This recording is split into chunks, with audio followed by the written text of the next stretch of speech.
Welcome to the Phantom Zone.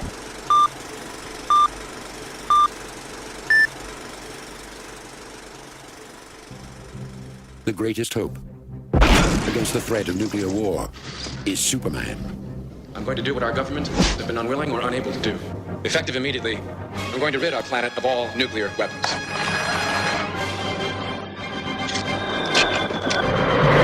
The greatest threat to Superman is Lex Luthor. Smarter than I thought. We can make the world safe for war profits. He's created the ultimate weapon to annihilate the Man of Steel. You risk worldwide nuclear war for your own personal financial gain. Nobody wants war. I just want to keep the threat alive. The dude of steel. Where are you gonna get it? You know you're a workaholic. Why don't you stop and smell the roses, huh?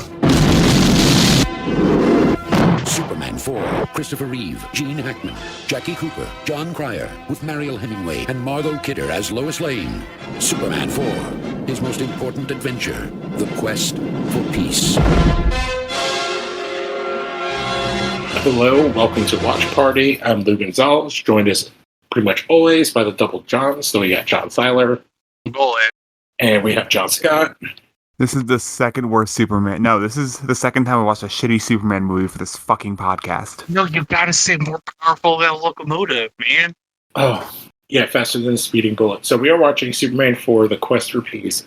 Probably, I would call this is like the Batman and Robin of its era, where it killed the comic book film thing that was kind of starting to happen.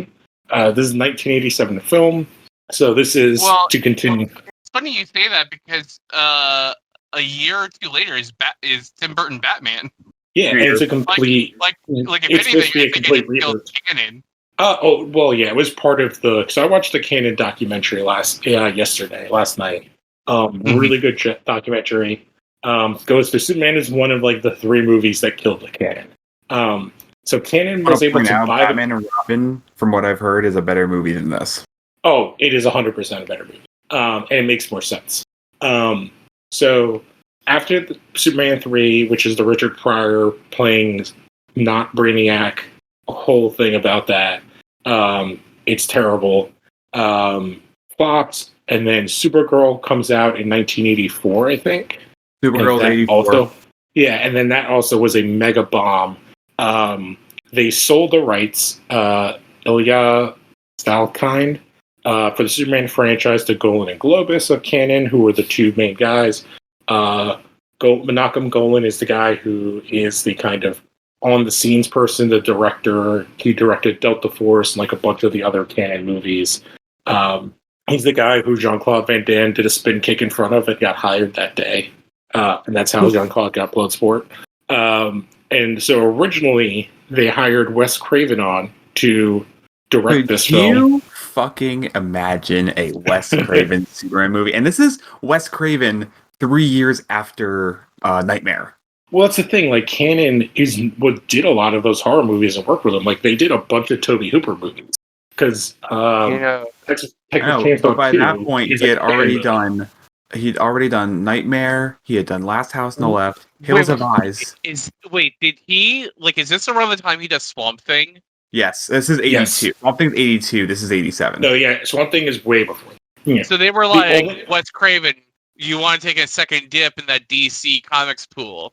But like with a character that like is so it's like Wes Craven doing Swamp Thing seems so completely within his wheelhouse. Like if he couldn't, well, which is funny is like, that's more of a that is a more canon movie than Superman. Yeah, like it's having like but what I'm saying is, it's like if Wes Craven couldn't make Swamp Thing work, then it's like I couldn't imagine what his take on Superman would be. The only reason he didn't do it is because Christopher Reeve didn't get along with him and had him fired. Which, from, rest in peace, Christopher Reeve, but like, from everything I've heard, he was not the nicest person to work with. He was kind of a dick. So Wes Craven was actually brought on to do this movie, and then... Yes. And then, like, Christopher Reeve was like, I don't want him here, he's fired? Yes. Wow. This whole movie is, like, only exists because Reeve did not want to come back. And since they spent so much money on it, they basically did whatever he wanted. And so one of the main plot points of the film was straight up from Christopher Reeve himself. like all of the nuclear stuff is all from Christopher Reeve, which I learned from the doc, a term I'd never heard before, which is called greenwashing. And as basically if you give a movie like a pro like eco thing, it's to like make it feel better to people. Yeah. And Cannon was known for that all the time. So yeah, Wikipedia says. And this is like Wes Craven off the heels of A Nightmare on Elm Street and The Hills Have Eyes 2. And so it's like he's like it's like he's like horror big, which is like not like Hollywood big, but like that was like a substantial hit. Like it wasn't like they hired some nobody. So around this time, this is what Cannon was doing. So they actually had the Robotech movie come out. Right before this, they had The Assault, and which had like best foreign film. Their big film was actually Othello, which got a Golden Globe nomination. And then this is when they're like, okay, we're going to step it up. And then in '85, we get Life Force, which is the sci-fi sexy alien movie, alien vampire movie. We get Masters of the Universe and Superman 4 Quest for Peace in '87. Around this time also is when they give Sylvester Stallone all of the money in the world, basically changing the entire landscape of how much money actors got to do Over the Top. The movie where he... Over the Top is amazing. Arm wrestles. Yes. He arm wrestles and drives a truck. I'm trying to look what Wes Craven did. The director of this movie, the year before, did Iron Eagle, which is pretty fucking fun movie, actually. Okay. So the same time, '87 was the same year as Dream Warriors. So coming in, he did Hills of Eyes Part 2 and then Deadly Fiend. Or Deadly Friend. Well, and I almost like kind of wonder if if he's like brought on to do like Spider-Man, or not Spider-Man, Superman 4, and like maybe like that's why he doesn't do the sequel to Nightmare on Elm Street, or like who knows. Well, no, he does Nightmare the same year. So he gets fired off of this and then does Dream Warriors. But I mean, Dream Warriors he didn't direct. He was a writer on Dream Warriors. He didn't direct Dream Warriors. Yeah, that was Russell Mulcahy. Chuck Russell. That was the mask guy. Okay.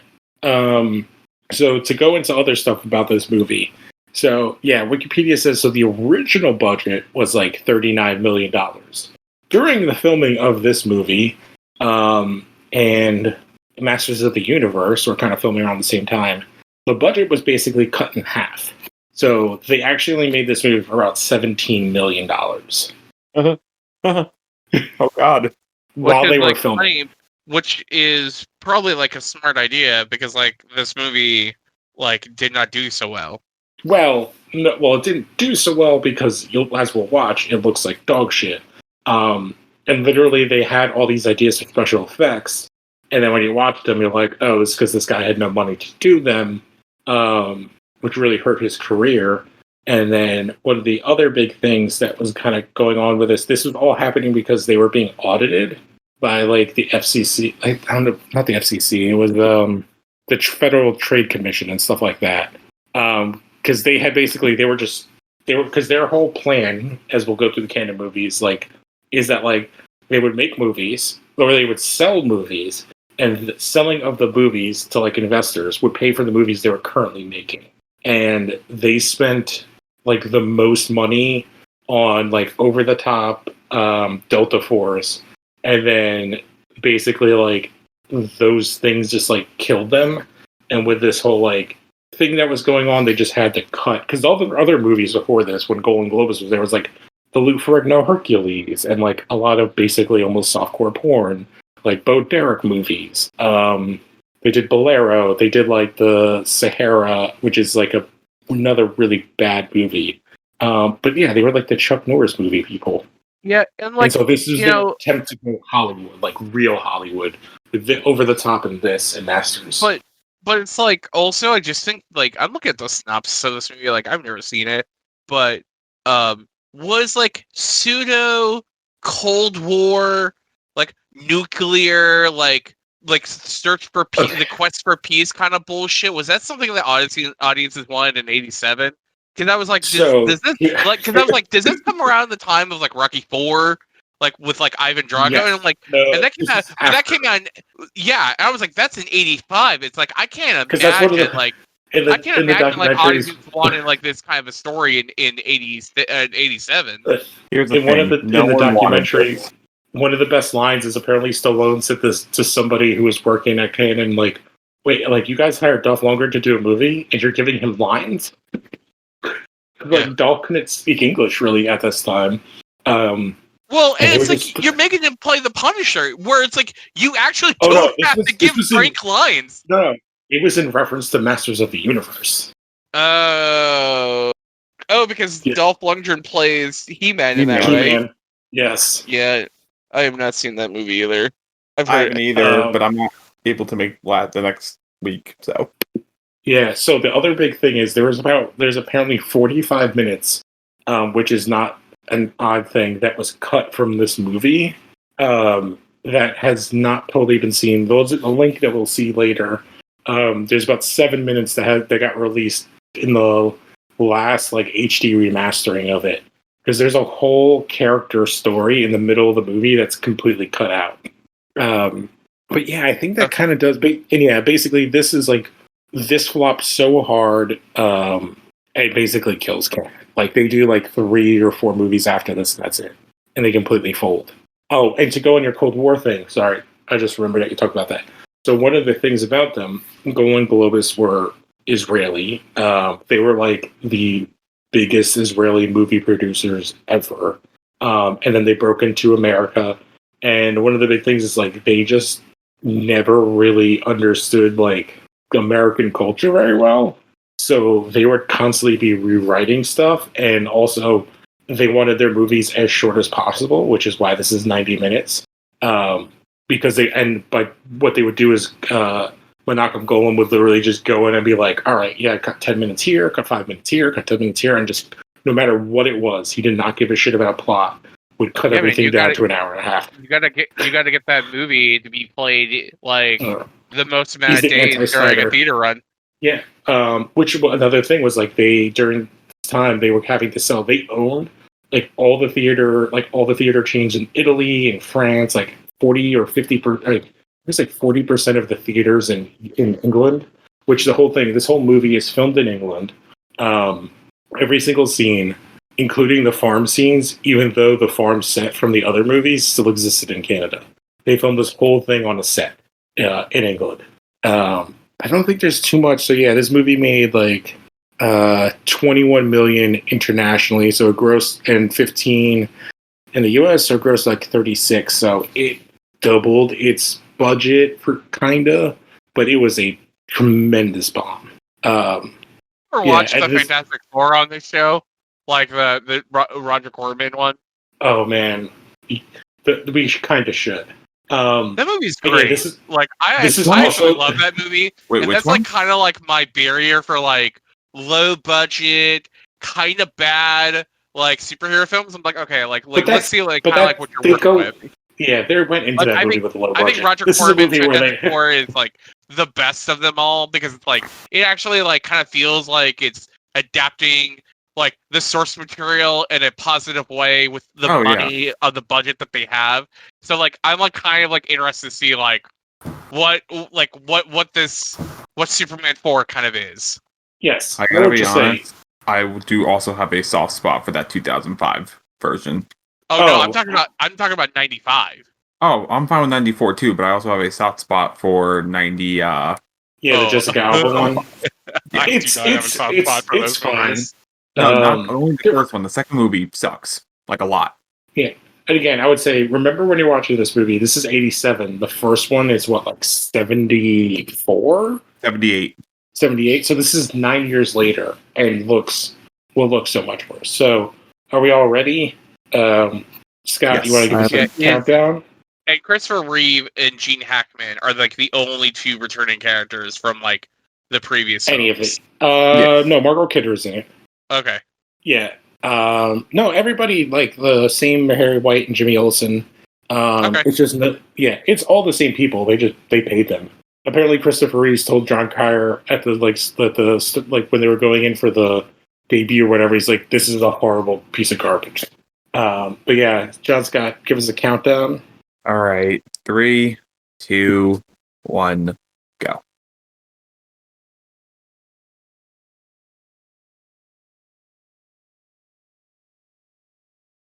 I already hate this theme. It's like that song where they lay the Oh body to no. rest. Oh no. Oh yeah, the taps. Yeah. No. The credits. Wow. They got some schmutz on those titles. They Yeah. Okay. Yeah. This is 1987. This is not.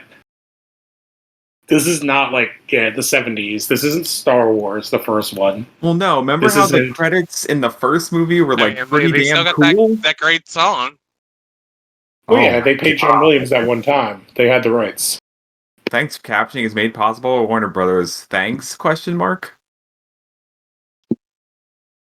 Well, I think Warner Brothers had the what do you call it? I know they had They the must rights. have had some distribution rights. I think it's funny that the title cards, instead of like coming towards the audience, like they're just like trying to escape this movie. but- Like, we're getting the fuck out of here. Sam Wanamaker, I'm out of here. Mark Pillow, I'm Mark gone. Phillip, we're going to bed. See ya.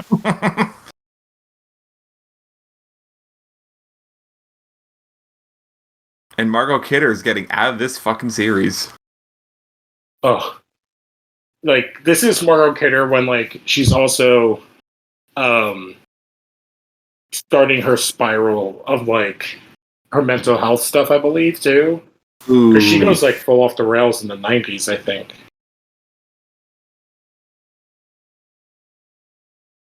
Remember when he like flew past planets and all that shit? That was fun. Oh, well, because one of the things when we'll watch, apparently there's supposed to be a scene in the original script where Superman literally walks down Broadway to walk towards Hold the on. UN. Hold And on. they basically had to completely change that. Like, and we'll see, but like it is. For a second, I thought they actually got John Williams to do the score, and I was about to be like, "Oh, John Williams, I'm so sorry." No, they're John just borrowing Williams all did the the- stuff that they bought. John Williams did the score, and that they just played this song over and over again. Oh, look, story by Christopher Reeve and Lawrence Connor. Like, Christopher Reeve got a story by. Which, I mean, it's like, if you're gonna pin like a piece of shit on someone, it's like, I wouldn't want my name on this. From the director of Ladybugs. Oh my god. That is a movie. No, I have not seen this movie in forever. I've never seen it.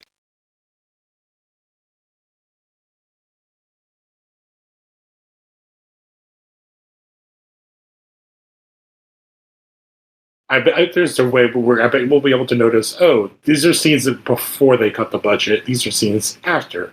Because this looks really good right now. He looks like he's on like a, the back of him looks like he was already like on a wire. Oh, I'm sure that we'll be able to see wires in this movie. Like here on this back part. Yeah. Oh, that's Okay. Ooh, That's. ooh. Yeah, now you can see boy. the. Well, when you're in space and you get hit by random space junk. Oh, okay, Oh yeah. no, I'm falling in. Tanya. Oh no, I'm falling in. Nothing. No, that was a terrible scene. That actually like made me a little nauseous. Ugh. This like camera spinning scene. Oh wow! Oh my god! And I could see how this scene Okay, all right. inspired I just want. Alfonso Cuarón for that other space movie. Okay, I just want to tell you. So that's our first time seeing him flying like that. I want to put a count on it. So that's one. I had two. Like this, That's where he two. flies towards That's the camera. two. It's the same shot that gets reused several times in this movie. So it's been reused twice. So are we just Like the assuming green that screen shot. Oh, are we just assuming Alfonso Cuarón's Gravity was inspired by this movie or That's this what I scene? said. Yes. Yeah, exactly. If only Superman was there. I heard the original ending for Gravity was. Do you guys see Gravity? No, Yeah, but I don't I care. don't like that movie.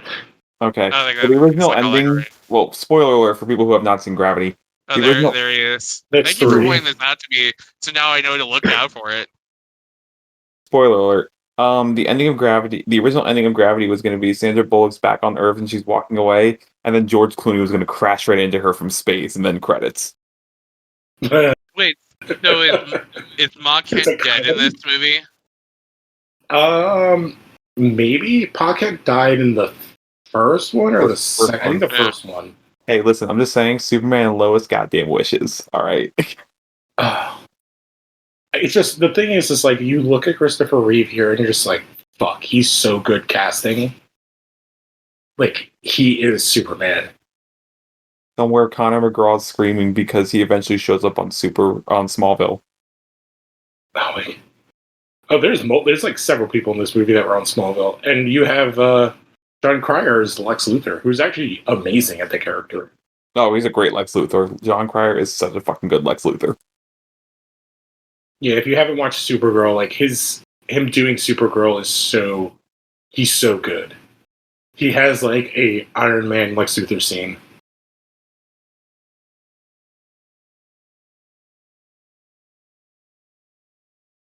But I'm already here. Is that supposed to be a spaceship? I think so. Or is it just hocus But pocus? for some reason, it's scream, colored like kryptonite.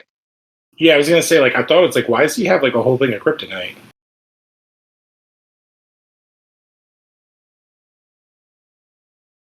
Yeah, that's kryptonite. Wouldn't that kill him?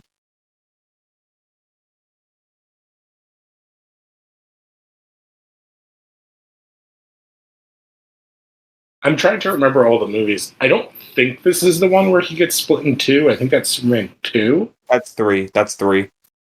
That's 3 where he gets put into good Clark and bad Clark. 2 is Zod. 2 is so goddamn good too. 2 is fantastic. Oh shit! Oh, It's a knife.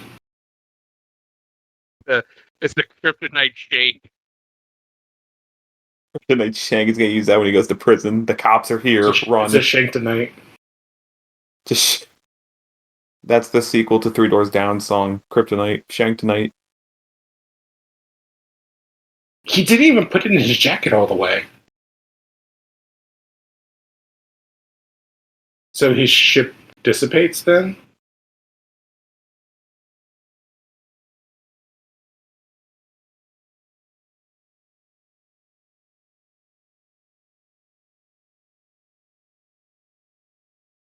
It is like he's still so good because like his whole posture and everything has changed.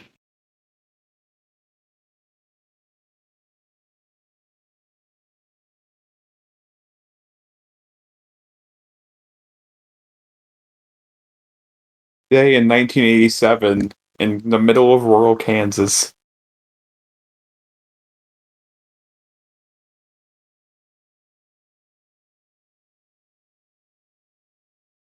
Why would you want to build a mall in the middle of farmland? I don't know. Put a Walmart there.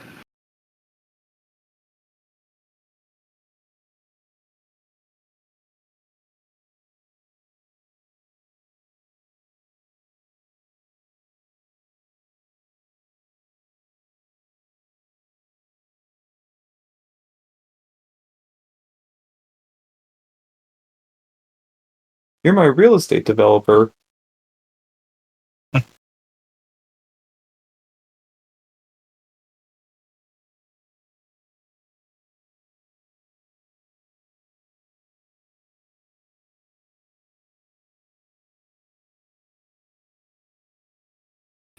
City Slicker.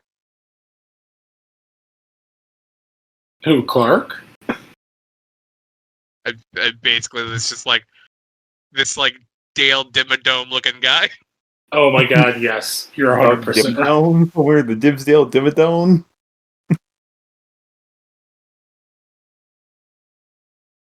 God, is that what the plot is? It's that Dale Dimmadome wants to tear down the Kent Ranch to build the Dale Dimmadome mini mall.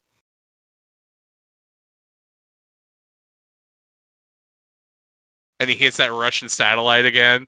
No, it's going to go into the sun. Why is Gene Hackman in this movie? Is he 'Cause contractually obligated? Oh no, they wrote him a big ass check for this. That was the other thing I was going to ask. Oh my god, what was he up to during this time? This has got to be like. This is when Gene Hackman was Gene Hackman. So let me see. Like what? This has got to I be know during. He's 91 now, so he's retired for sure. But This is got to be towards when he did that Clint Eastwood cowboy movie, right? 1987 was. This is after he did Hoosiers. This is Academy Award winner Gene Hackman in this movie. Oh no! And this is a year before Mississippi Burning. Yeah, this is literally him coming off of one of his biggest movie of his career. I do love Lenny Luthor's style. The car is great. Coat is great.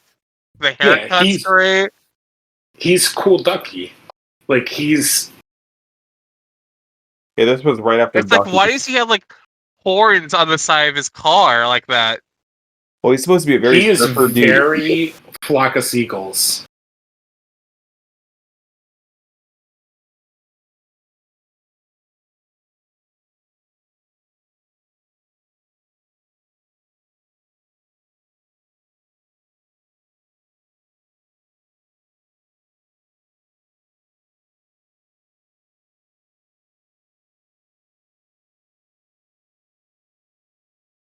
So his Walkman is a remote control.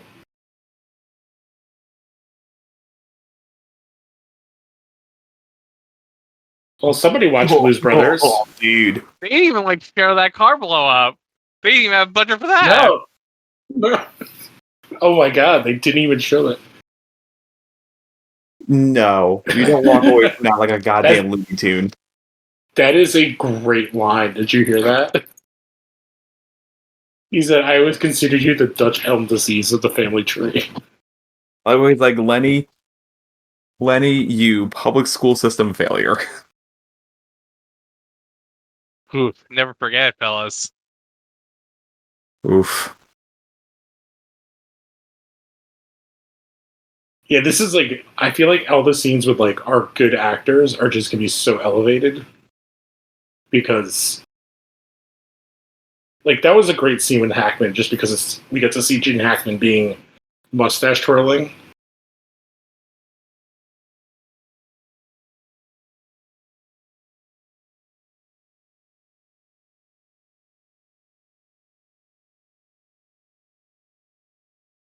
So they're in Paris.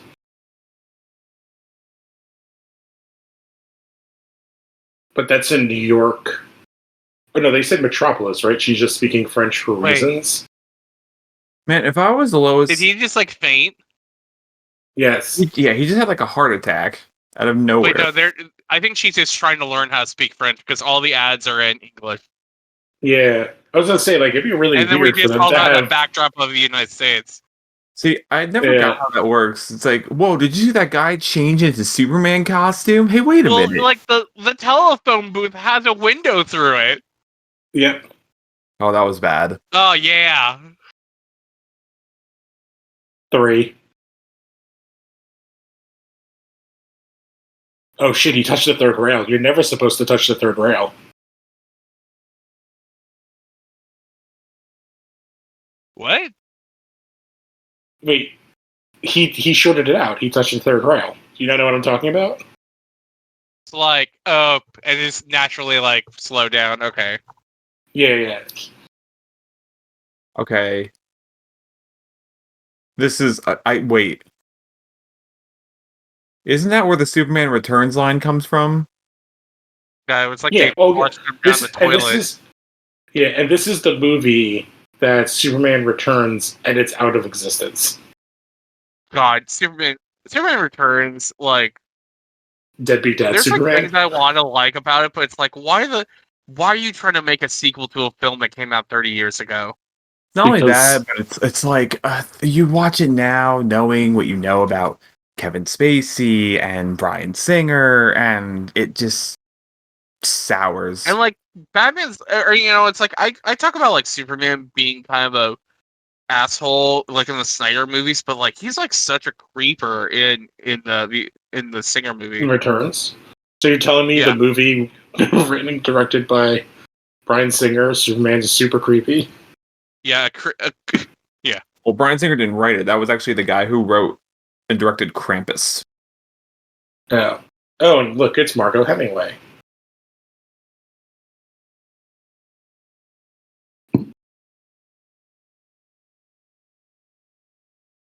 I think it's like really funny because like this seems to be like the story with the Daily Planet when every new writer takes on Superman. Oh, that somebody, rich billionaire guy, comes in, buys it out. That's like, it's literally newspapers are not selling the way they used to, and we gotta like change up, and Superman's got a different job. That's literally the opening of Superman and Lois. That Morgan Edge buys it and fires Clark, and then Lois quits. Yeah, I know. Like that's why I say that. Yeah. Like the Bendis run also does that. Like the Morrison run also does it.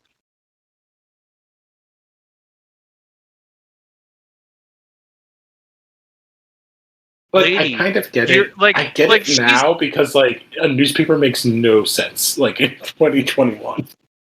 I mean, newspapers are still important because of investigative journalism, but it also doesn't help when most of these papers are now bought by, like, the 4 major corporations. Mm-hmm. I say this, but, like, my sibling has worked for a newspaper for 20 years. Yeah. Wait, so doesn't Lois know that Clark is Superman? Yes. I believe why isn't she just so then why did she just have Clark take her to France? I don't know. I have a question. Well, she's not in. Here's the thing: she's not in Superman 3. I have a question about Superman 2 because it's been a while. Does she forget that he's Superman? Oh wait, yeah, he did the stupid kiss. Was it the kiss? He did the erase your memory kiss. Yeah, and then she's not in Superman 3. She's in the beginning, and they write her out. Because Superman 3, the love interest is Lana, which is the mom from Smallville.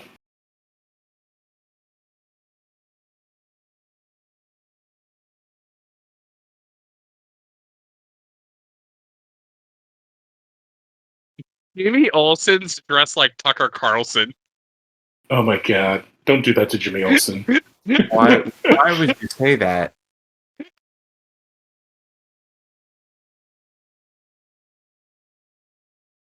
It's dressed like oh my god. Mr. Rogers. This is taking like a whole Perry White. It's okay to feel pissed.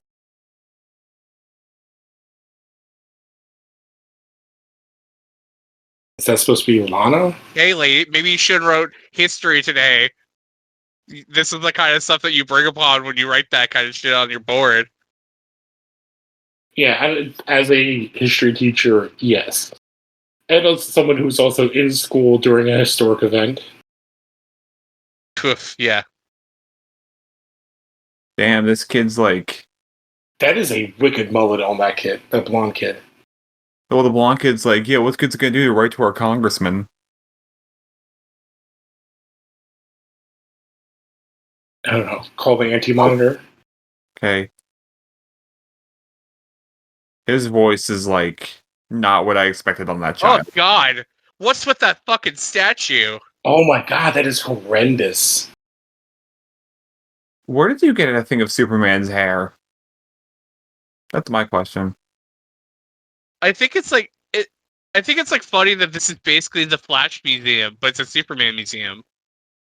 Oh, I get why they're doing this. I forgot about this. I love how Lenny is dressed. I want that jacket that he has, like that sweatshirt he has on. Gene Hackman also, it's like, he's just wearing wherever he wants today. Oh, well, Tigers? do you know why they have him in this, right? Because this is after Hoosiers, so why wouldn't they put him in like a varsity kind of like a but go Tigers. go? I know, go Tigers. Go Tigers. And watch is pretty much it. You know where that's from.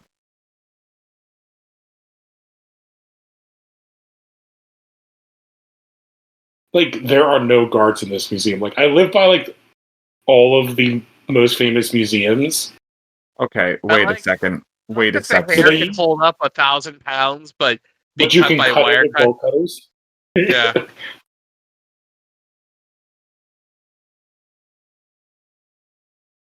Oh my god, Margot Hemingway. She was also a canon movie person a lot. Yeah. So she's setting herself up to flirt with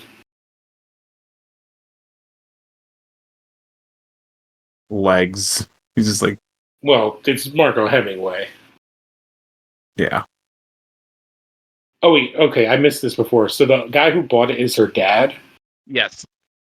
Okay.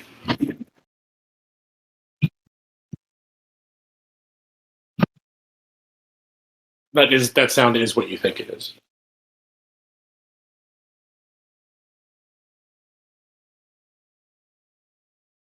So far I would say like I don't think the plot so far is bad. Like I think we're kind of getting what we're going to get to. It's just kind of the B plot is like very obviously ham-fisted in here. Like, there's like some stuff that doesn't look good, but like for the most part, like I kind of want to see like what the big deal is so far. Yeah, I think we're not at the parts people talk about yet.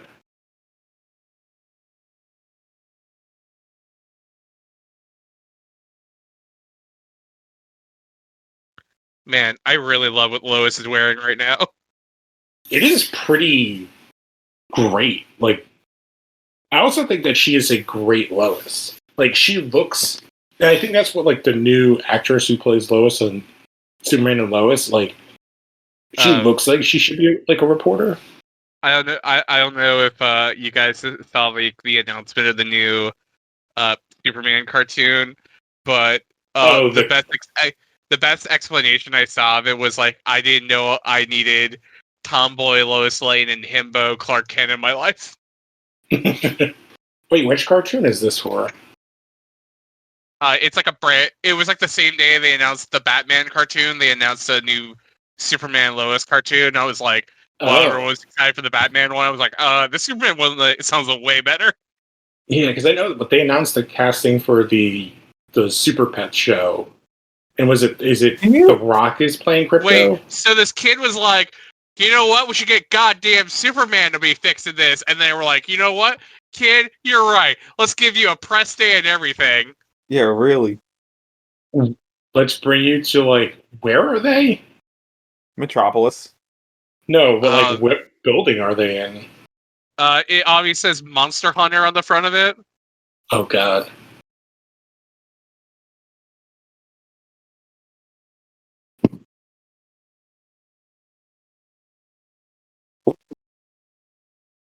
Yeah, Superman told that kid to go fuck off.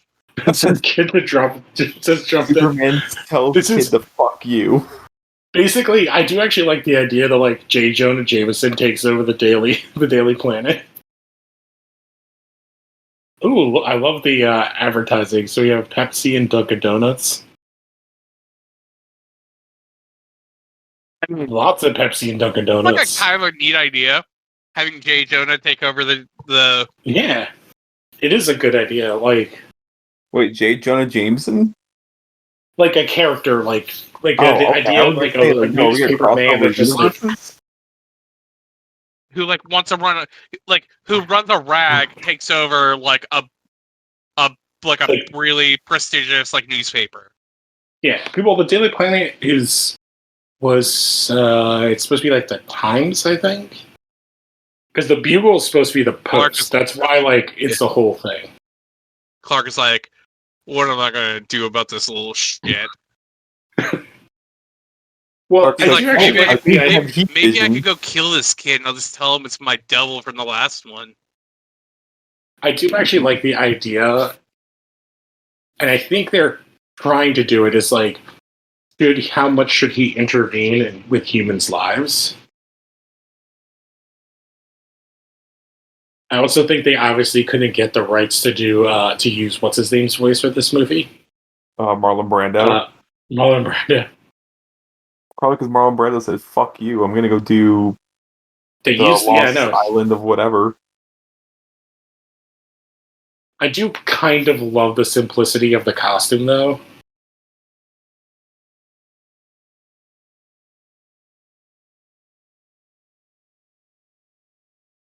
Who the fuck is this guy? Just Council of Elders on Krypton. This is definitely new. I don't remember this in the other movies. No, there wasn't in I the do other have to say, movies. yeah, this transfer, like this remastered, looks great. Yeah, HBO Max did a good job with this. Yeah. Well, no, I think this HD transfer was done a couple years ago by Warner Brothers.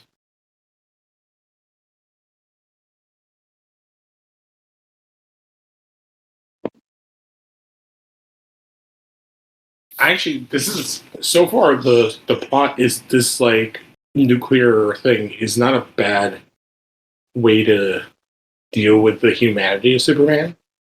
I just think that like maybe this was like a little bit like a couple years too late. Like if this was the movie they made for Superman 3, possibly.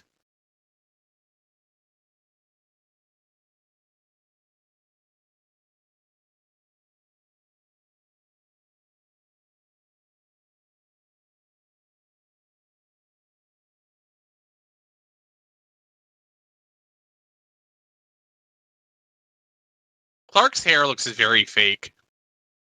Oh, Definitely it looks weird. like shoe polish color. It is like crazy. I just like noticed, man, he has like Duplo hair. Is this Reeves' last movie? No. Before his accident? No, his last movie. Well, his last movie, before he got injured, is Village of the Damned. You know, the movie where a bunch of pregnant women are infected with a alien, and then all of their children become like psychopaths. Wait. Hey, I just looked down. How did she fall out? He like threw her, like he held her hand, and jumped with her. Wow. Oh, this is how he tells her? Yeah. I hate this. Whoa. Whoa, you guys. Whoa. Hey, stay away from those towers. So, the flying scenes is a lot of stuff people talk about. Like, they're so badly edited in. This is terrible. Especially compared to the other. I think the big thing is, like, compared to the other movies. I know that they get rid of the mind-altering kiss or whatever in Superman 2, but I wish they kept it so I didn't have to deal with this crap. So here's the thing: these shots look like the same as from like Jason and the Argonauts, like style greens, like blue screen, green screen. I'll also tell you this: it's like I hate scenes like this. By the way, because this is time wasting. Yeah, this is what a psychopath does. He dropped her to her death. This is completely psychotic. But like, I'll say this: like, I actually kind of like really hate stuff like this because it like you're to assume that like she's also flying. Like, well, yeah. Like, how is she horizontal to him? I would like this way better. If, my big problem is laying on top of him. Like, they were kind of like holding him that way.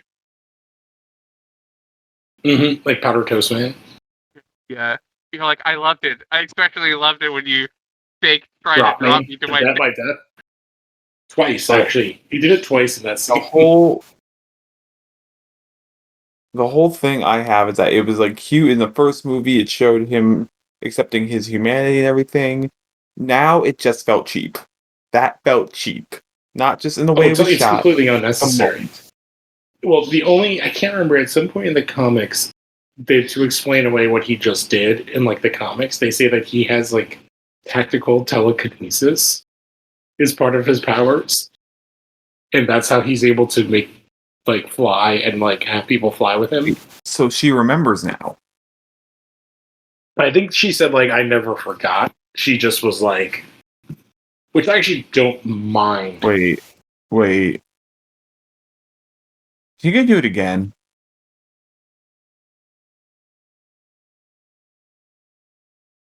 He did it again. What? Oh, that's what happens. Okay. So wait, is the idea that he does this all the time? I hate it. Oh my god, he looks like James Bond. Kissing someone to make them forget like what instantly happened is like a very questionable power. It's date rape power. Like, Well, I mean, it like he hasn't date raped her yet, but the implication we is that don't know that. Well, here's the are thing. you saying are not privy to information because when he kissed her, we also forgot certain things? Here's my point. Like, how do we know this is the first time he did this? Like, we know that this is at least the second time he like sees his magic rapist. I mean, like, imagine. Which, if that like, unfortunately, because of Apple's rules, like, should be the name of the episode. What the fuck is it with like the people's fascination with this young boy? Well, he's the one that wrote the letters. So that's why Superman saved his Sure, but like, why is he important? Like, why is he the one that everyone's like, oh, like Superman told his kid to fuck off? When like, okay, so this is the scenes where they're like, oh, if this was Superman 1, there would be thousands of people. Did anyone notice the small little child? She was just like, looked like she was getting pushed along. She's like, I don't want to go. Oh, they're in the documentary at one point, Menachem Golan takes his child out of his wife's hands and puts it in a basket on a cart for a scene. And then the cart, like, throws the basket off, and his wife had to catch the kid. And he yelled at his wife for getting in the middle of the scene in the shot. Remember in the last movie when Jimmy Olsen was dating a high schooler? Oh, yeah. When he was dating Lois's sister? Who's in boarding school / high school? Yeah. So in the original script, this is where Clark was supposed to walk down Broadway. Or Superman was supposed to walk down Broadway with everyone stopping what they were doing and following him.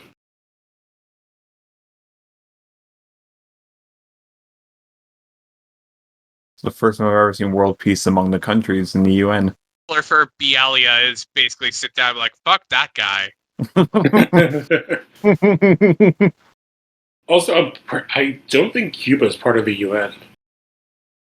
I was trying to see like what countries they included. So apparently they tried really hard to shoot in the UN, like in that room. They couldn't. Yeah, no. I would say so far it's like there's been bad effects, but otherwise, like I kind of like the plot. Hold on. That half of so wait, is he deciding have, like their what nation they're like they're no, like well that's a thing in the UN. But like some of the people are sitting down don't have like name tags while others have. I think there's supposed to be like a set of 2 or 3. So is he taking all nuclear weapons and just getting all these rid of people them? are clapping about giving up their nuclear weapons? Well, only the members of the UN. Not everybody's a member of the UN. Also, why does Lois have that child? So we're saying fuck you and your nuclear weapons? This story at this point is like this is bullshit. Like this is some like fairy tale bullshit where it's like where like all the people of the UN are like congratulating Superman, like yes, like give up the nuclear weapons we didn't want to give up. Okay, yeah. I thought he just went and stole them all. So he's just so he's just gonna hopefully catch it and pray, alright, so I'll hope that works, I can catch it in time. I think the idea is that all the countries are just shooting their nukes into space, and he's gonna go and grab them. What happens if you say no, though? What if Superman was fibbing this whole time? And they launch all their weapons, and then he's like, I lied, and they all drop to Earth. Yeah. Russia's Well, this gonna is the give thing, up like, nuclear Russia weapons. would never do this. But this is definitely like a... Half the countries of the UN wouldn't get... Our country wouldn't do this! Yeah. Like, I'm not even talking about foreign countries. I'm talking about the one I live in. And they put in this giant fucking fishnet. Fishnet? That is what it is. So how does if Tyler, what is your feelings? If this movie came out in 2021, people would be like, "Oh my god, did you see that Aquaman reference in Superman 4?" So Tyler, what is your feeling on this movie now? Besides like that one plot point, basically like this whole thing, like it's totally absurd. And what is he throwing it? Like, he could just put it in the sun. I think that's what he's doing. He's literally throwing it into the sun.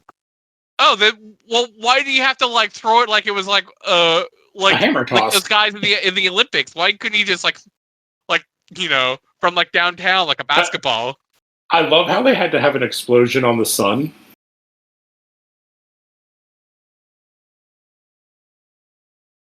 I love how Lex Luthor comes back and he has floozies.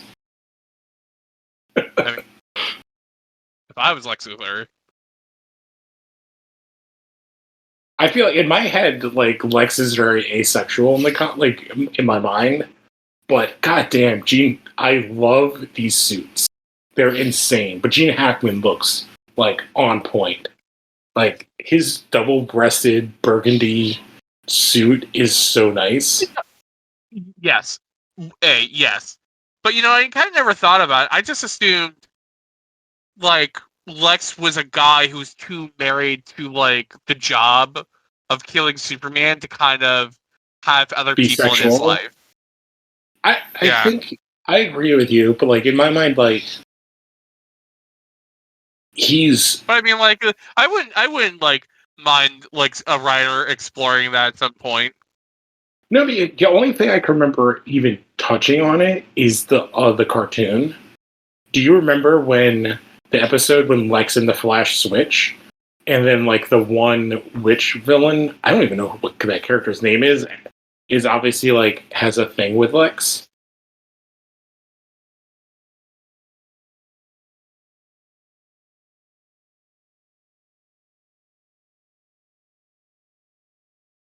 That's not accurate.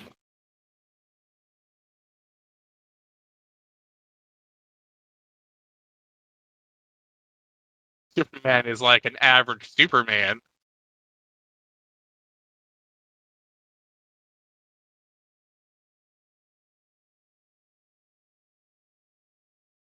It's just funny the idea that like this character that Gene Hackman is playing is the smartest man in the world. So like he plays him like a 40s gangster. He just said, "I'll introduce you that to was his like one first thing about Superman nightmare." Returns, where like Lex Luthor at the end of the day is like a real estate guy, and it's like really like Lex Luthor is a real estate guy in 2004 or 2005. I just want to point out that I finished Army of the Dead today, and now I'm watching this movie. So what a... I might watch Army of the Dead tomorrow. Are the ways that they had to work in Tig Notaro into that movie, are they better than how they've like kind of worked in other things in this movie? Everything about Army of the Dead is better work than this movie. I'll probably watch that at some point. Like I like Dawn of the Dead remake, and like I give shit for his Superman and like his DC work, but like I like things that Zack Snyder has kind of done. Like more likely, I'll probably think Army of the Dead is okay at the end of the day. Yeah, the problem with Snyder is his philosophies, like in his what he believes, gets so pushed into all of his work, and it's gross. Comics he likes, and I didn't get that sense here. I just saw it as a really fun kind of. I don't know. It's definitely in the Snyder cut. A lot of that is more removed, but like Dawn of the Dead and Man of Steel are very much, and Batman v Superman are very much in the Ayn Randian stuff that he's super into. Definitely not this movie. Definitely not Army of the Oh Dead. no, if it was Zack Snyder, like Lex is exactly what he likes. Like also Mercy like character? Gene Hackman is looking like he's in Hunt for Red October. Is that Mercy? No, maybe. I don't remember if Mercy's in these. Oh, and so if you don't remember what he did, he put a bunch of shit in the thing and put it in this missile in that to shoot into the sun. That's the plan. And then Green Goblin's going to show up and throw a bomb into their bunker. He wasn't crazy. Misery, He was the Superman animated series character. So Mercy Graves, the Harley Quinn of the Superman animated series. Oh yes, I love Mercy. Actually, She's wait, no. such a good color. Livewire is the Harley Quinn of the Superman. Oh animated yeah, series. Livewire's definitely. I love Mercy. Oh man, I love Livewire. Oh, Livewire is a great character. Mercy's great. Did you ever see the horrendous interpretation they did on Supergirl? I mean, If you haven't, don't, because it'll hurt your like body and soul. it could be worse than the version they had in Batman v Superman. Wait, there's Livewire in Batman v Superman?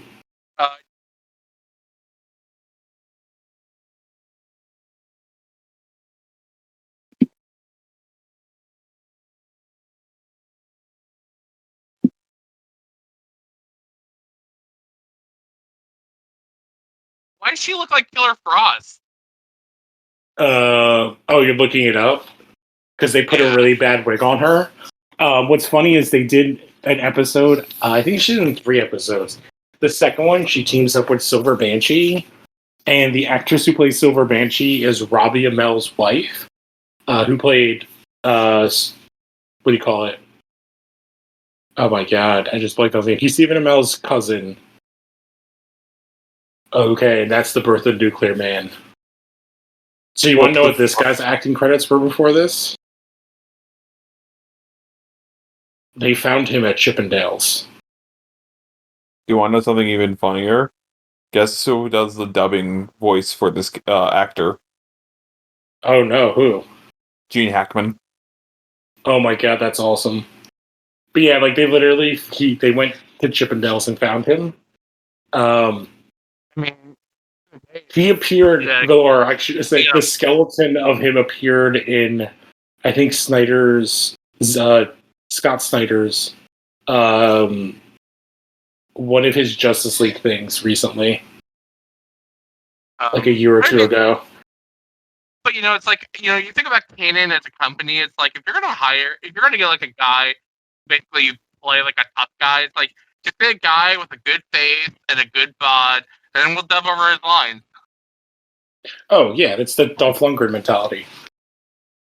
I also love this sweatshirt that Greaves has. What? And this is so... Why are we at the gym? What is this scene?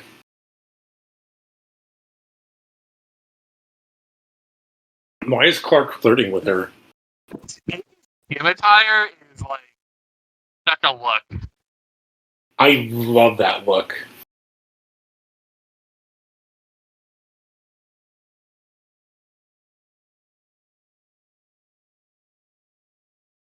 Paul looks like a dickhead. Well, here's the thing. That shouldn't work, because if it's based on body weight, like, if it's under his body weight, that should not lift him up. And Christopher Reeve's got to be, like, what, like, 250 pounds-ish? It is really funny to see his son, like, all the time, because he's a reporter on ABC.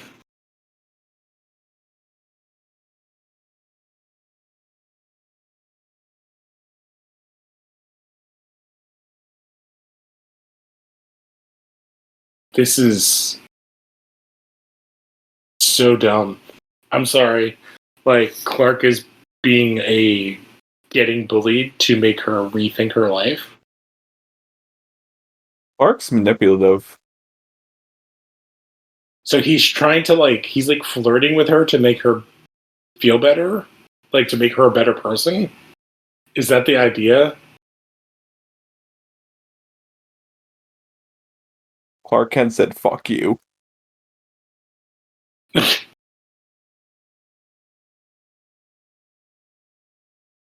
I cannot wait till you guys see the chunk that got cut out of this.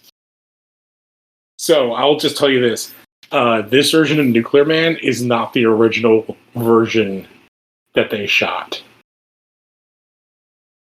One of the huge chunks they cut out is there is a 1.0 version of Nuclear Man. And that is what was released. Oh my god, he's wearing the Seinfeld shirt.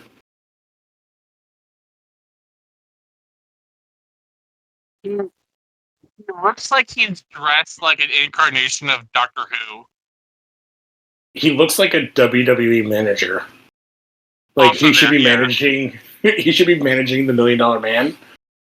I do have to say, I like the design of the costume for Nuclear Man. Yeah, you know what? It's not a bad look. Again, voiced by Gene Hackman. I think if you look at it compared to Superman, the Superman costume, I think it works. I like the metallic look. I like the design of the emblem. Second, it was I don't know why And Thor is everybody on in the his room chest. everybody in the room has cancer now.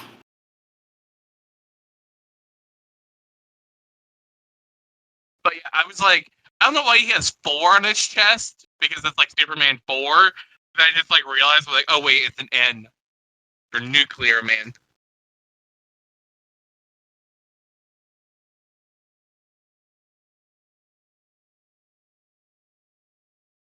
He's got a Nintendo so controller. Glad. I'm so glad that He's also got John the Black Cryer Knight went on pinball to game.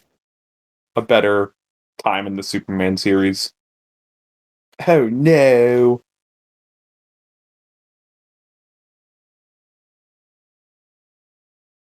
I hate John Cryer in this, but I'm so glad he's Lex Luthor. Also, again, John Cryer's jacket there is pretty awesome.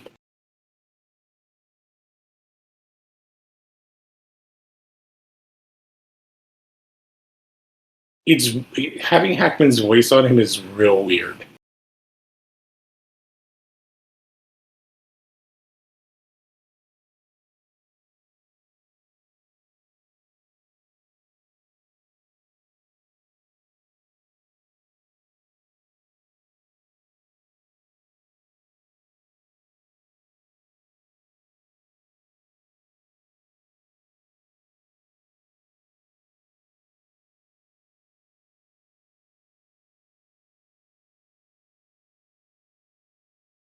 Mm-hmm. Oh, wow, savage.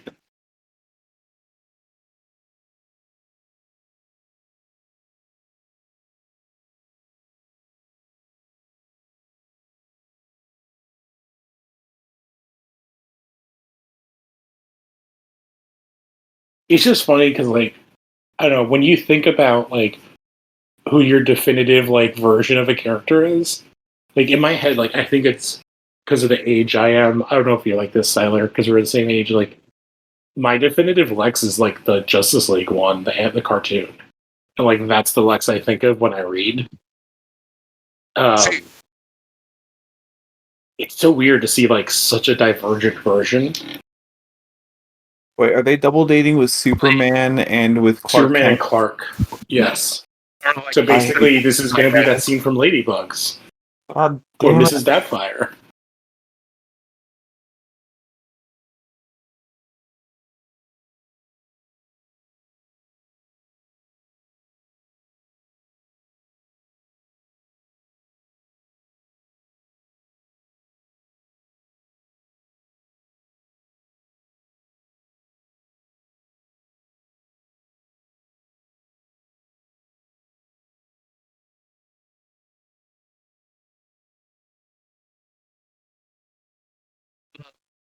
I hate to like harp on this. I'm like looking more at like Livewire and like the Supergirl show. It's like he looks so incredibly unpunk rock, and like that's like Oh that's like yeah, the one thing like you should have her be. You should have her look I would like a say punk. she is from season 1, so that's when it was on CBS. So it's also when like that show didn't get to do what it did. Because if you look at their version of Red Tornado, he looks horrendous. But then they redo Red Tornado during like the Earth X crossover, and he looks awesome. So it's like it's weirdly it's the odd time where it's like CW gave them more creative freedom and like a better like budget to work with.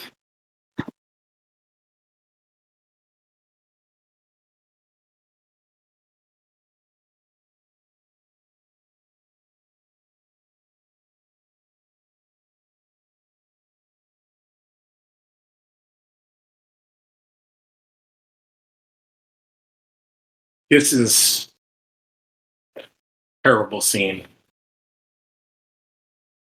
This is like really bad like 80s comedy. Yeah, this is like Is he almost- burning her duck? What a dick move. Oh, it is interesting. Depending on like some of the moves he does, like you can actually see that he's pretty jacked.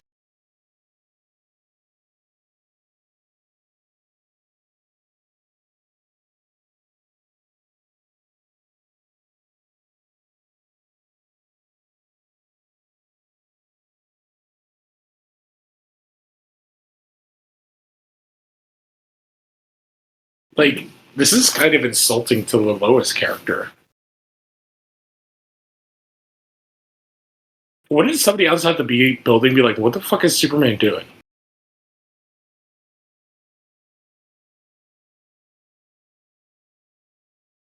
That was actually a good kind of comedy thing that Reeve does.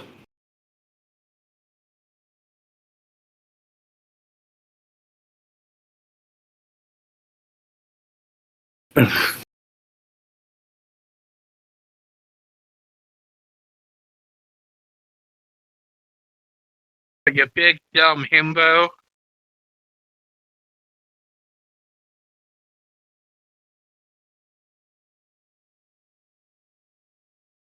Yeah, what did that like guy be like? Be like, hey, that guy went in that car and Superman came out the other side. Or that limo.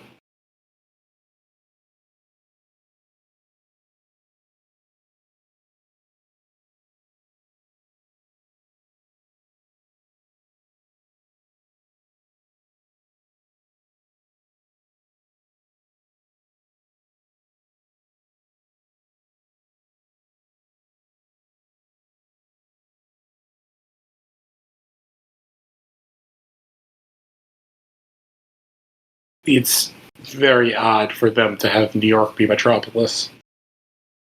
Like visually. I heard like something like recently where um Metropolis is not supposed to be like a thing for like New York, and I just like I don't know. I just always assumed Metropolis was New York and Gotham was like a Chicago, but Oh, I because always thought of it the other way around.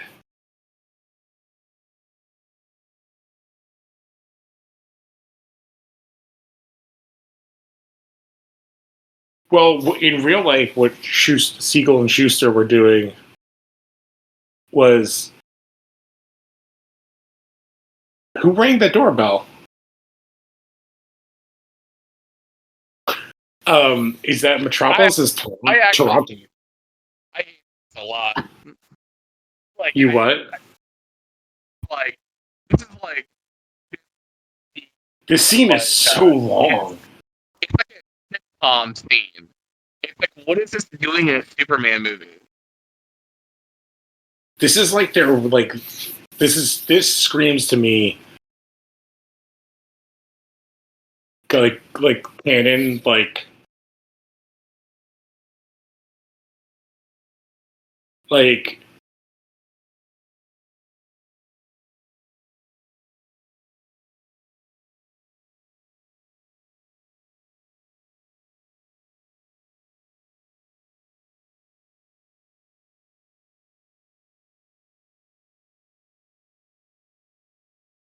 Oh, wow.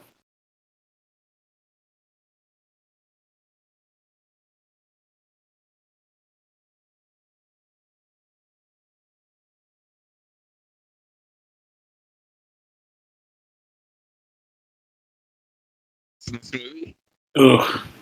Like, I think that's also like a thing that maybe is like maybe I'm misremembering about the previous Superman movies, but he like just seems super reliant on Superman in those movies. But then again, it's like he's a female character in a superhero film in the 1970s. Like I don't expect better for her, Well, I guess. Well, this is the late '80s, but yeah, no, But Lois I mean, wasn't like, this. but I'm talking about the other two. Like, it's Yeah, just like I just don't expect better, especially in a canon film, or canon films just don't have like much like. oh no, yeah, this respect makes for sense women for. in general. Yeah, this is definitely a very canon film. It's not necessarily the other movies aren't like this. Lois isn't this thirsty. The third movie, Lana, is even like she's kind of a love interest, but she has like a husband.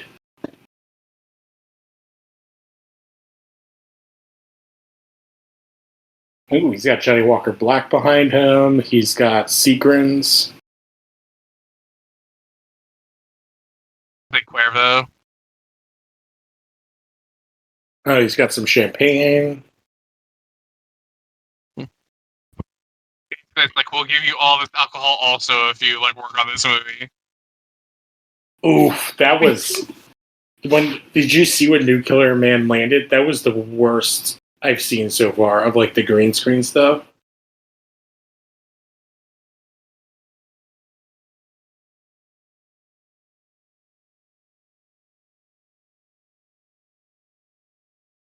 Like, how could he figure that out so quickly?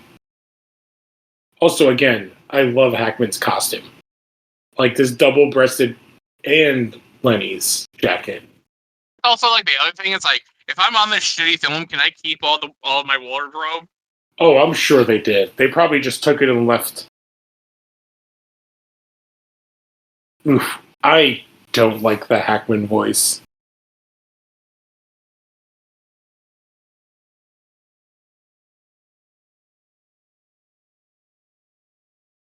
It's really funny that like this version of Lex is like very Trumpian. Mm-hmm. Also, like, why has no one tried to like he escaped from prison? Where's the police?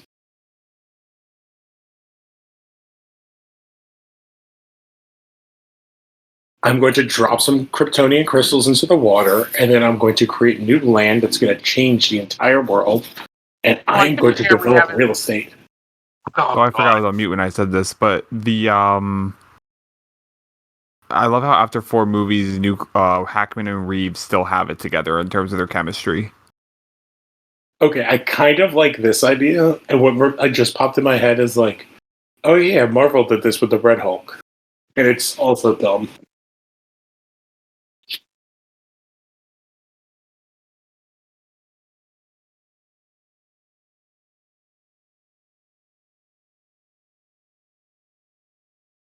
Oof. Oh my god. This fight seems terrible. This is bad. This is like 80s version of Bloodshot bad. Oh, did you see when they separated? Yes. Oh my god. Oh, okay, 5. Oh my god, this is horrendous. He like tapped him on the back. Tyler, are you enjoying this fight scene? This is what I would be like. Okay, I see like why people think this is so bad. Yeah. This is like, this is where they were definitely way out of money. And that Whoa! See, I don't mind the miniatures being used, like this is cool. No, like I thought that was cool. I was like surprised. Yeah. So I'm definitely ahead of you guys. Yeah. Because watch what happens. Wait to watch what happens to the Great Wall of China. Ugh. This is terrible. Oh, the way he what? Yeah. Oh no. Wait, does he have brick vision? He has Tetris vision. How did that even work? What did he do? Oh my god. These flying scenes are like the color is so bad. Too, because like his suit looks His weakness is cold. How can you have cold breath? also, how does a man that has nuclear power have cold breath? We. Is that Mount Vesuvius? I think so.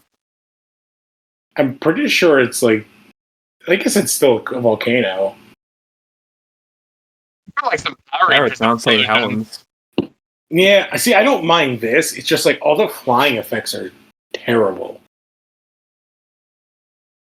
But the miniatures and stuff like look fine.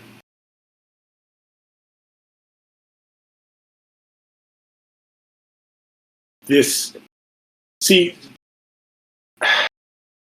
some of the effects just remind me of like those like late 60s, early 70s like sword and sandal movies.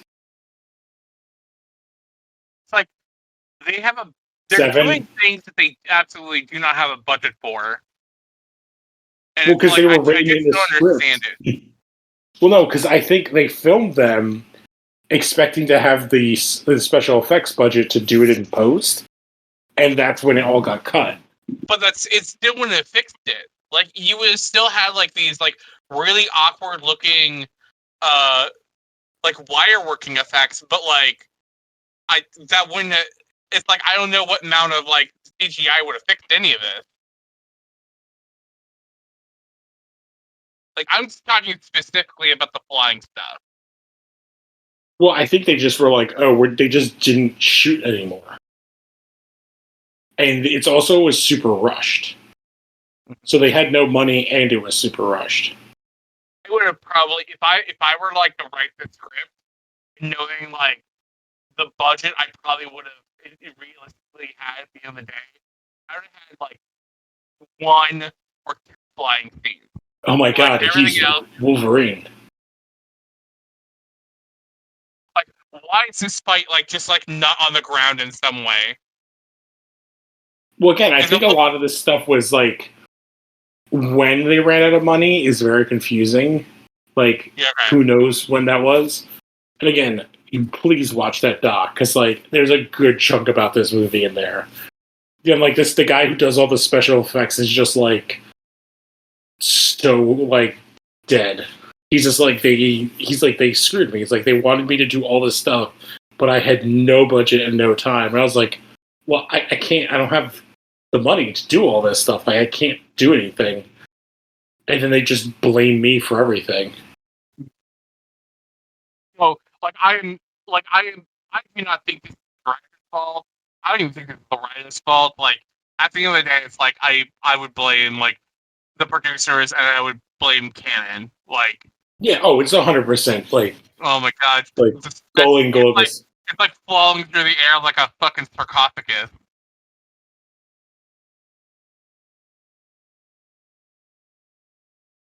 And I actually have to say, like, this dude playing Nuclear Man, obviously it's not his voice. I don't think he's doing terrible for what they are having him be. Really funny. They were like, we need like a. Oh my god, that's the Statue of Liberty thing. Or 8. The Statue of Liberty thing is hilarious looking. God, Like, I it's hate it comical. so much. Like funny, like 9. they got this guy from Chippendale. When like at the end of the day, couldn't they just like get a guy from like the WWF or WCW at the time?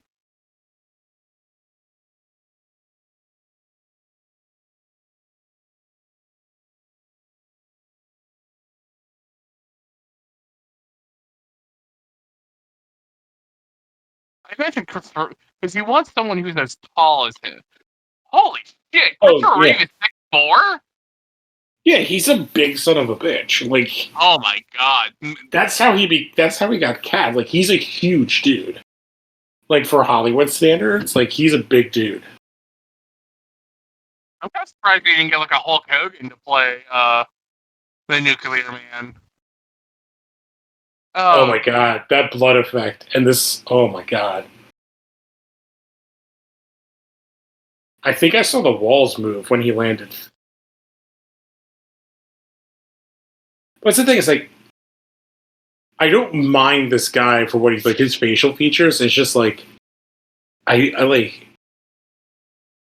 I could guess like it would have been better. Like Hogan would have been fun. It's like you want to get a guy that's tall or taller than, you know. You know who would have been really good at this? Is like Sonny Lister. Would have been because this is around the time that like No Holds Barred, right? Yeah. Like Sonny Lister would have crushed this.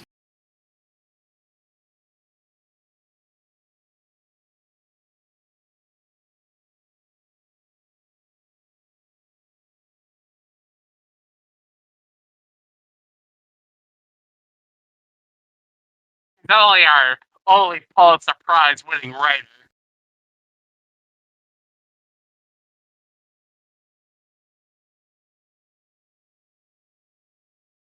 I cannot wait to show you guys this 7 minutes. That's like that is like the only part of the 45 that was cut from this movie.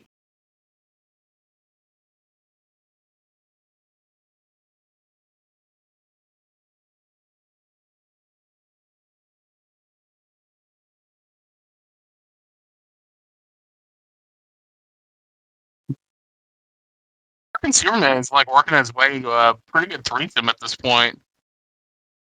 For sure. Oh yeah. But he's doing it for good. So wait, is he literally just at home licking his wounds? Yes. Oh no, wait, I think he's sick from the scratch. He's got Oh, corona damn. and he wants to stay away from others.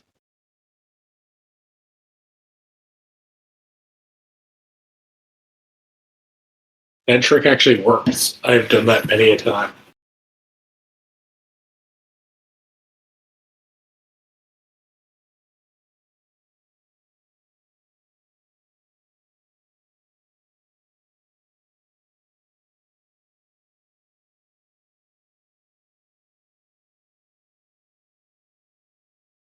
Also, what apartment in New York or Metropolis has a fireplace? Yeah, it seems Like like bullshit. I have so many family members who live in New York City, which is what they're making Metropolis be like. What apartment complex that like you have an apartment like 309 or whatever it was has a fireplace?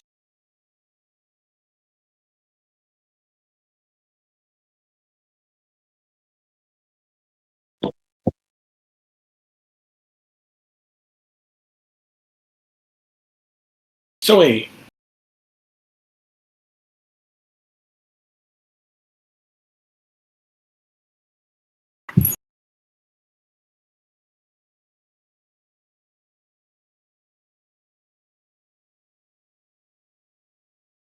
have you heard Rose is very disinterested in this movie? Rose, I don't blame you. She's like, hey, can I go outside and eat some cicadas?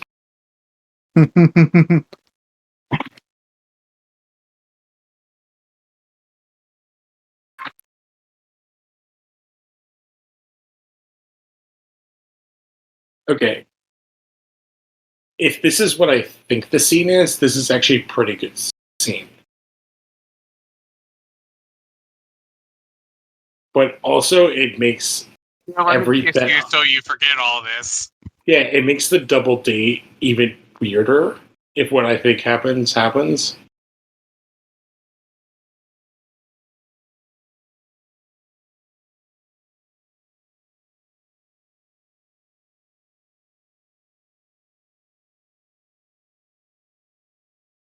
This movie is like really shitty to Lois and to Margot Kidder's character, like Margot Kidder.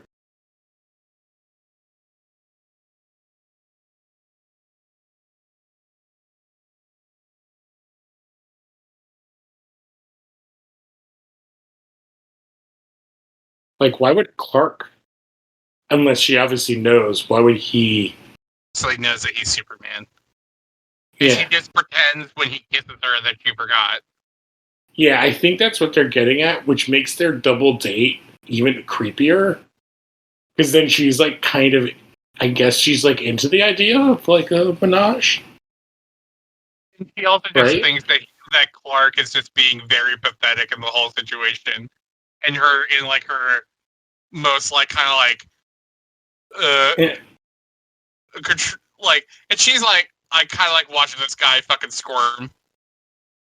But then she's also like openly and knowingly, oh my god, the Trumpian stuff came full circle.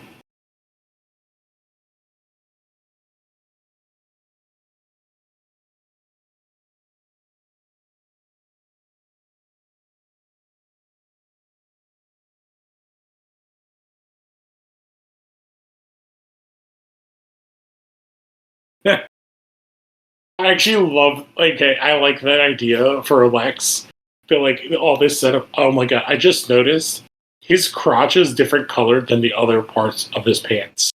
So it's like this bright gold, then this darker gold, then black, and then his crotch is specifically that dark gold again. It's like honey mustard, and then gold, and then black. Then black, and then gold on his crotch. It is very much a wrestling costume with a cape. Vince McMahon saw it and was like, give me shit. that. I don't remember this at all. Like, Clark's like all cancery and dying.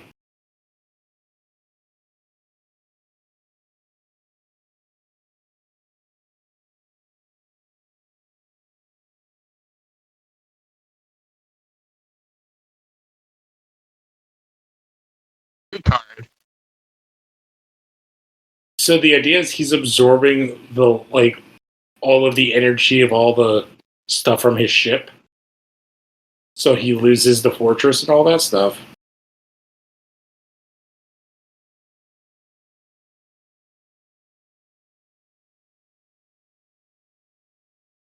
See, I don't think this is bad. Like the effects here, like,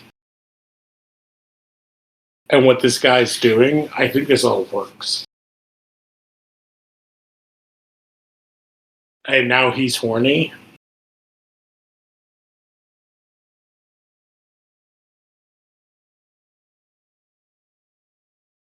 Oh my! Is he trying to get publicity, or is he horny for her? Man, he's a being of the sun. It's obviously, he wants a son of his own. You see what I did there? Mm-hmm.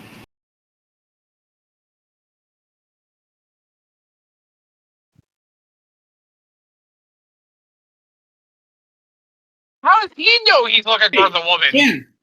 Oh my god! Yeah, you beat me to it. Like, how does he know?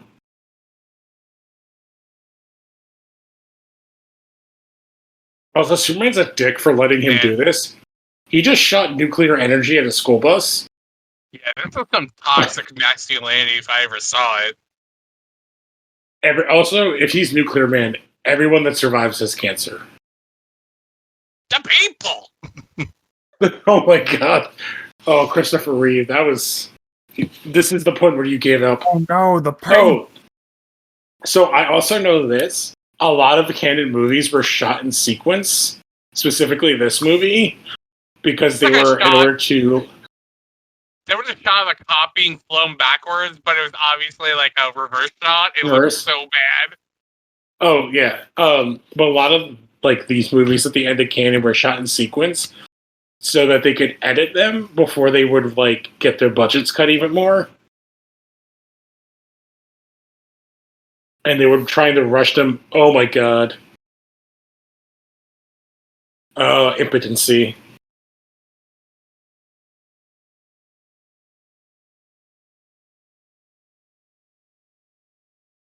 So, does Nuclear Man have like... Okay. I'm so confused. Do they have telekinesis? Anything else? What was the powers that either of them just used? Wait, They hold on. have the power Hold to on. wherever they need. at any given Superman second. can fly, and he's taking an elevator. Also, he's leading him into a building filled with people.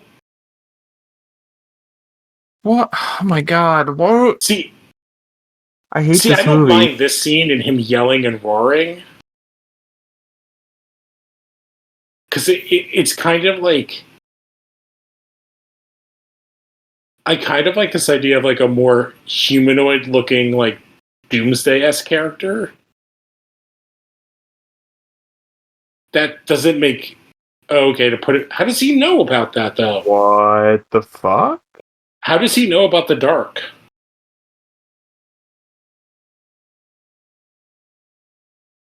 I have questions. I'm also just How confused. does he know about any of this? I'm just glad there's only like 15 minutes left. Is he dropping him on the dark side of the moon?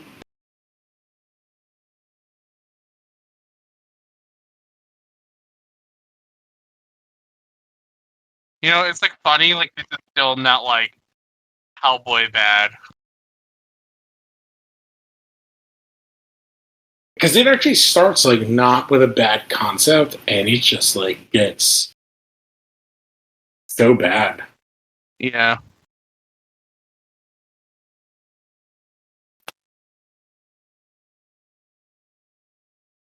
Okay, good job, Superman. That's not how the dark side of the moon works. It's always in the dark. Oh, fuck off. So you're gonna fix it?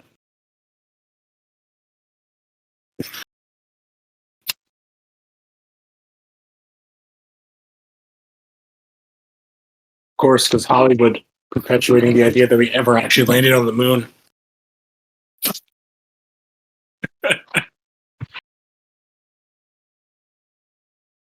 On the moon landing.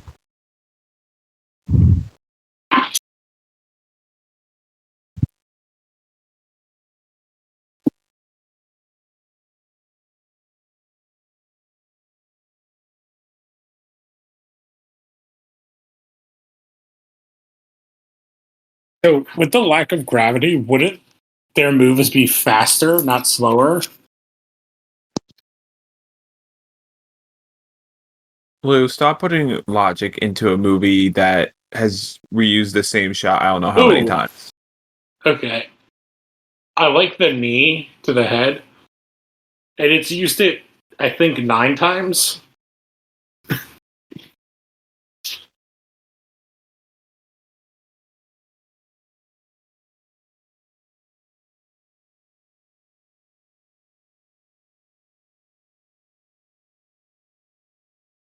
It's funny that the Superman costume looks like it's almost like velour.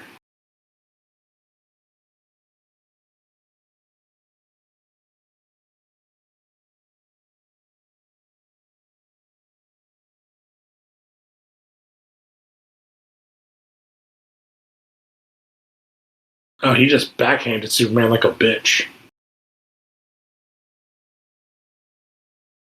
Now, reminder, this is all Gene Hackman making these yelling noises. Like, honestly, this looks way better than when they were like hand-to-hand Flying? combat in space. Like, Yeah. at least like they're like fighting on like what's considered to be like solid ground. And this is like I think- at least filmed better and it looks way better. It's Oh, still yeah, not well, 'cause great, it's- but like Because there's no effects here. It's just wire work and stuff that they already had. Oh my god, this is hilarious. oh, this is awesome.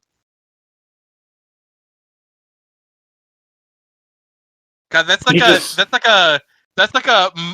Mortal Kombat versus DC fatality. Oh my god, he should push the moon into the sun.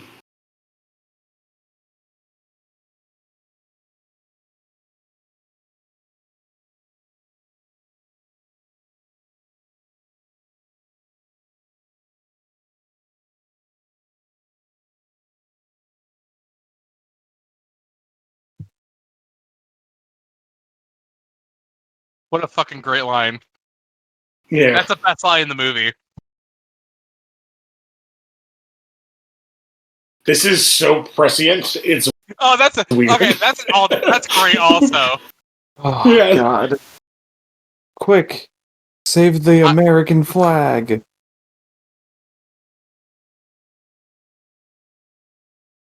In Snyder's version, he would have impaled Nuclear Man with it. Oh. Is he going to fly her to the moon? So, by doing this, Superman, you were I feel like this destroying the Earth. whoa, You would destroy the Earth. Wait, she's dead, right? she's Yeah, she absolutely can't breathe dead. in space. How can she breathe in space? Oh, Like, they are like they are straight up in space. Like they are so far away. Like, how is she breathing? 10. But wouldn't he just come back to life when it moves? Well, but like, even if she was brought back that way, she would just die as she like falls back from the atmosphere. Where did he bring her?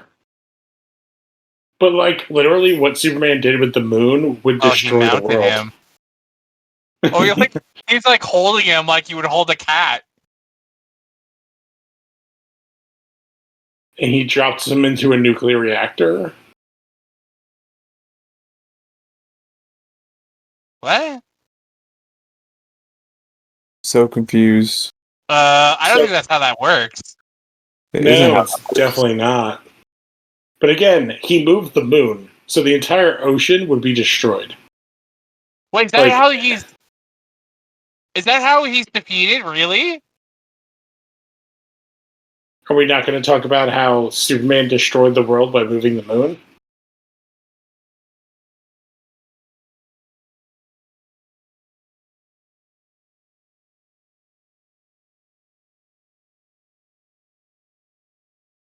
Fuck, he does look like Tucker Carlson.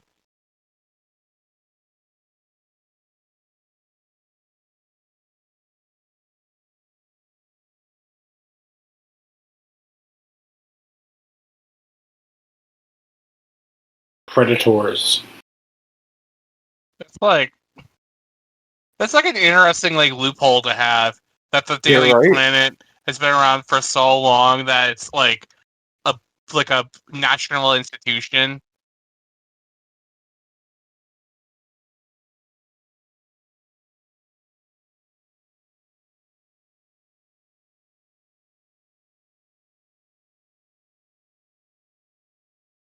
We did it! We're out of this movie forever! We did it! Oh god, we're back! Oh no, we're still going.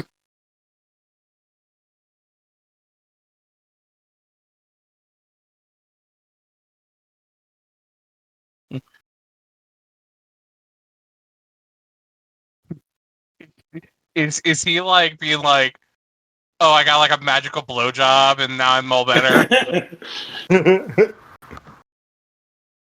I do have to say, like, I love this movie is so weird because, like, there's the extras and Lenny are dressed very 80s, but then the main cast is dressed like 40s or 50s.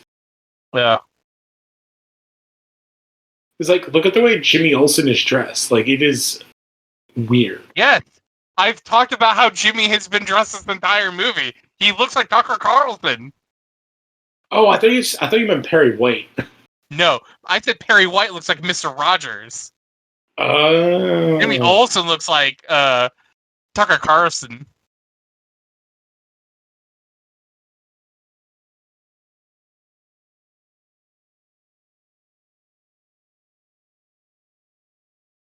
We will explore none of this in any of the movies.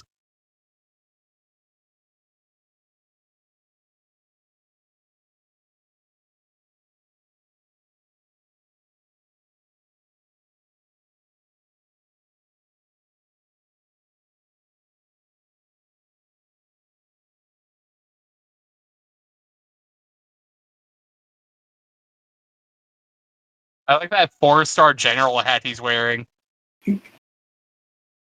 Oh, well, he's wearing like an old-timey pilot hat. Yeah. It's also like we're gonna stay under the radar in our like 1920s Rolls Royce.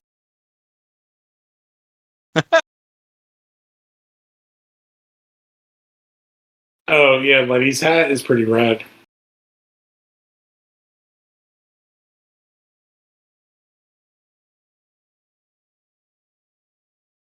Oh, this is real Wait, odd. why did he take him to a Catholic school? No, he's handing him to Boys Town. This is like Superman's like, hey Lenny, we all know what the truth is about you. That is.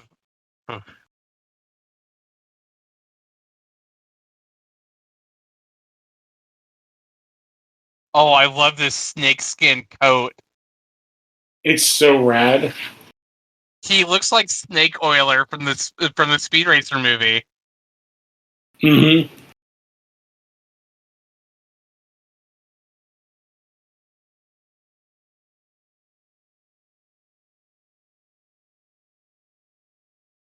Wait, how is he only getting 20 years?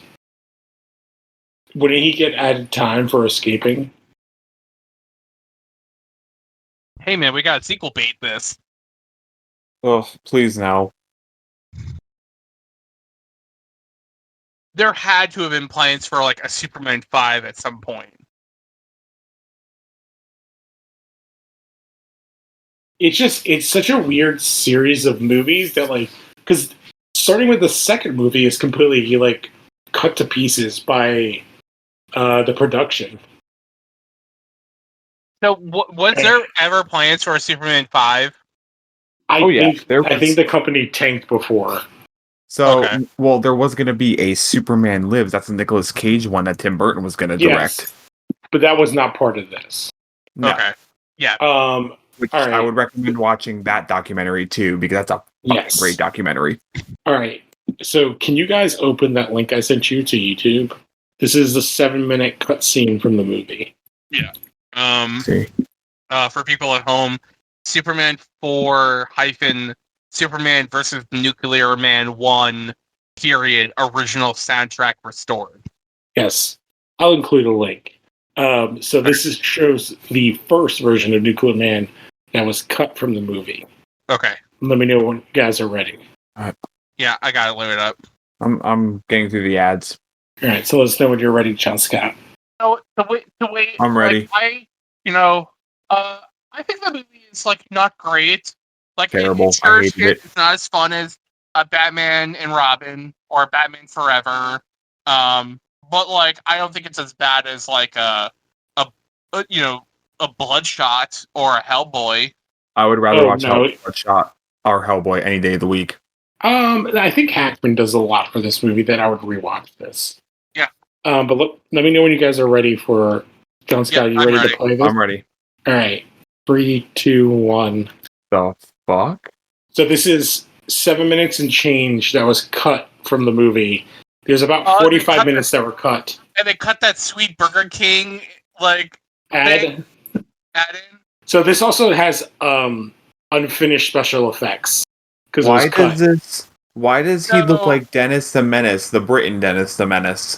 Okay, so I guess I'm confused. Like, how is this guy the first Nuclear Man? So in the original script, there is a 1.0 Nuclear Man, this version, that is created by Luthor before he sends, like, just based on the hair of the DNA, before he sends it into the sun. And when this version fails, then he does the whole thing with sending it into the sun. Okay. And this version is like basically kind of a cool scene though. And then doing like a test of strength through the cars. It's basically instead of like he's kind of Bizarro. Honestly, they should have just made a Bizarro then. Yeah. And that's very much what he's supposed to be. Like he's definitely supposed to be like a comedy character. Oh, the Yoo-hoo ad? Yeah, this is what the fuck? Man, they're getting all their like advertising. Toys. Hey, American Express. Yeah.